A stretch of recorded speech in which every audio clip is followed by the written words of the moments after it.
پہلی آزمائش کا نام ہم test of sincerity and commitment دیں گے۔ اللہ تعالیٰ نے بنی اسرائیل کو ایک بارگی نہیں بلکہ تدریجی امتحانات سے گزارا۔ ہر مرحلے میں ایک بڑی تعداد الگ ہوتی چلی گئی، یہاں تک کہ آخر میں وہی لوگ باقی بچے جو ایمان اور حوصلے میں پختہ تھے۔ پہلا امتحان خلوص و صداقت کا تھا۔ بنی اسرائیل ذلت اور جلاوطنی کے دور سے گزر رہے تھے۔ انہوں نے اپنے نبی کے سامنے جوش سے مطالبہ کیا کہ ہمارے لیے ایک بادشاہ مقرر کیا جائے تاکہ ہم اللہ کی راہ میں جہاد کریں، قتال کریں۔ ان کے الفاظ میں غیرت اور دینی جذبہ نمایاں تھا، مگر جیسے ہی قتال فرض ہوا اکثریت پیچھے ہٹ گئی۔ خوف اور دنیا کی محبت غالب آ گئی۔ اس طرح سے واضح ہو گیا کہ دعویٰ اور حقیقت ایک نہیں ہوتے۔ نفسیاتی اعتبار سے یہ واقعہ انٹینشن ایکشن گیپ کو نمایاں کرتا ہے، یعنی نیت اور عمل کے درمیان خلا۔ انسان جوش میں بڑے فیصلے کر لیتا ہے، مگر جب خطرہ حقیقی صورت میں سامنے آتا ہے تو اس کا رویہ بدل جاتا ہے۔ جذباتی ولولہ اور عملی استقامت دو الگ کیفیات ہیں۔ حقیقی خلوص وہی ہے جو مشکل کی گھڑی میں بھی قائم رہے۔ دوسرا امتحان تسلیم قیادت کا اور انا پر قابو پانے کا امتحان تھا۔ Test of acceptance of legitimate authority. جب اللہ کے حکم سے طالوت کو بادشاہ مقرر کیا گیا تو ایک نیا فتنہ کھڑا ہوا۔ بنی اسرائیل کا ایک بڑا طبقہ خاندانی وجاہت اور مال و دولت کو قیادت کا معیار سمجھتا تھا۔ ان کے نزدیک طالوت ایک عام شخص تھے، نہ کسی بڑے خاندان سے تعلق، نہ ظاہری جاہ و حشمت۔ اعتراض دراصل ان کی ذات پر نہیں بلکہ اس تصور پر تھا کہ وہ کسی ایسے شخص کے ماتحت کیسے ہو سکتے ہیں جسے وہ اپنے سے کمتر سمجھتے تھے۔ اس طرح سے ایک اور تعداد اسی مرحلے پر الگ ہو گئی۔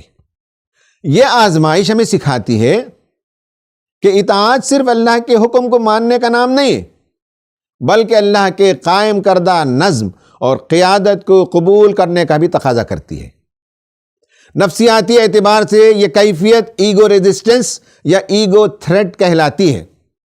جب انسان حکم کی حقانیت سے زیادہ اپنی برتری کے زوال کو دیکھتا ہے، جو شخص اپنی انا، نسب یا طبقاتی غرور کو فیصلہ الہی پر مقدم رکھے، وہ دراصل اطاعت کے دائرے سے نکل جاتا ہے، چاہے حکم کتنا ہی واضح کیوں نہ ہو۔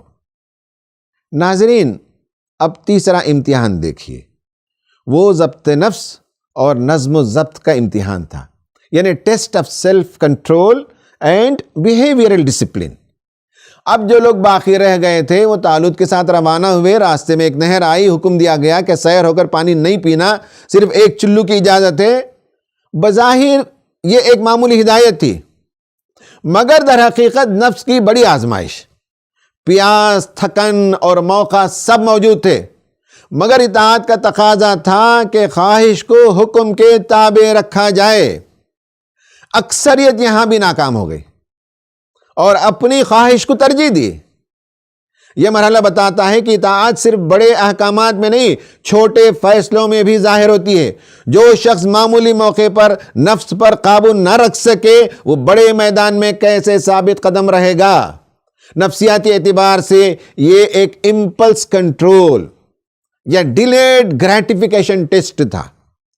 ضبط نفس دراصل ایک سائیکولوجیکل اسٹرینتھ ہے جو فیصلہ سازی، اعتماد اور طویل جد و جہد کی صلاحیت پیدا کرتی ہے۔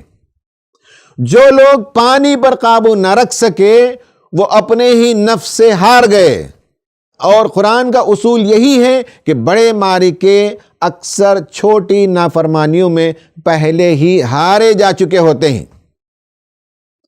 چوتھا امتحان شجاعت اور اخلاقی استقامت کا امتحان تھا، یعنی test of courage and moral resilience. میدان جنگ میں پہنچ کر آخری اور سب سے سخت امتحان سامنے آیا۔ جالوت کا لشکر، اسلحہ اور ظاہری طاقت دیکھ کر بہت سے دل بیٹھ گئے۔ انہوں نے صاف کہا کہ آج ہم میں لڑنے کی ہمت نہیں۔ مگر کچھ لوگ ایسے بھی تھے جن کے دل اللہ کے یقین سے بھرے ہوئے تھے۔ انہوں نے حالات کو نہیں دیکھا، بلکہ انہیں یقین تھا کہ رب حالات کو دیکھ رہا ہے۔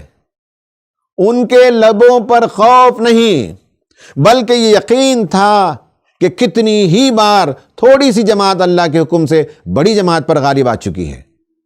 نفسیاتی اعتبار سے یہ struggle between fear and faith تھا۔ خوف ایک فطری رد عمل ہے، مگر فیصلہ اس بات سے ہوتا ہے کہ انسان اسے کیسے دیکھتا ہے۔ جدید نفسیات اسے کوگنیٹو اپرائزل کہتی ہے۔ ایک ہی صورتحال کو کوئی خطرہ سمجھتا ہے اور کوئی امتحان یا موقع۔ جو لوگ خوف کے تابع ہو گئے وہ پیچھے ہٹ گئے، جو یقین کے تابع رہے وہ آگے بڑھے۔ اصل شجاعت تلوار اٹھانے سے پہلے دل میں پیدا ہوتی ہے۔ اندر سے آزاد انسان تعداد، وسائل اور طاقت کے فرق سے مرعوب نہیں ہوتا۔ ناظرین، آج بھی حالات مختلف نہیں۔ شکایت کرنے والے کروڑوں میں ہوتے ہیں، مطالبے کرنے والے لاکھوں میں، مگر خلوص اور اطاعت کے ساتھ میدان میں ڈٹ جانے والے مٹھی بھر رہ جاتے ہیں۔ ہر بڑی تبدیلی انہی قلیل مگر با کردار افراد کے ذریعے آتی ہے۔